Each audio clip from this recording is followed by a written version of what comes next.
Մարտի 18-ը Ղրիմի բռնակացման օրն է, որը Ռուսաստանում անվանում են Ղրիմի և Սևաստոպոլի վերամիավորման օր։ Վլադիմիր Ժիրինովսկու առաջնորդած լիբերալ դեմոկրատները առաջարկում են մարտի 18-ը դարձնել պետական տոն և ոչ աշխատանքային օր։ Մինչդեռ Արևմուտքում միանգամայն այլ տեսակետից են գնահատում մարտի 18-ը։ Եվրոպական միությունը ՄԱԿ-ին հորդորում է Ռուսաստանի նկատմամբ սահմանել նոր պատժամիջոցներ։ Բրյուսելը հիշեցնում է, որ 2014 թվականի մարտի 27-ին ՄԱԿ-ի գլխավոր ասամբլեան ընդունել է թիվ 68-262 բանաձևը, որով ապօրինի է ճանաչել Ղրիմի ընդգրկումը Ռուսաստանի Դաշնության կազմում։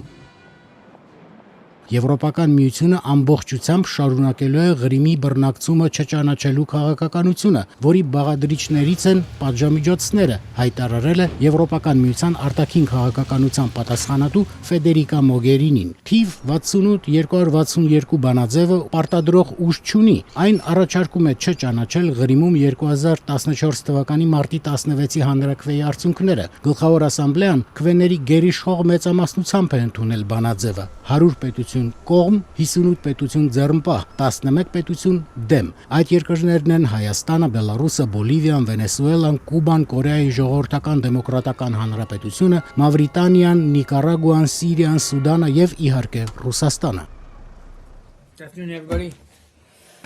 Միացյալ Նահանգների պետական դեպարտամենտը իր հերթին հայտարարել է, որ չի ճանաչում Ղրիմի հանրաքվեի արդյունքները, թերակղզին համարում է բռնագրավված և շարունակելու է պատժամիջոցների քաղաքականությունը։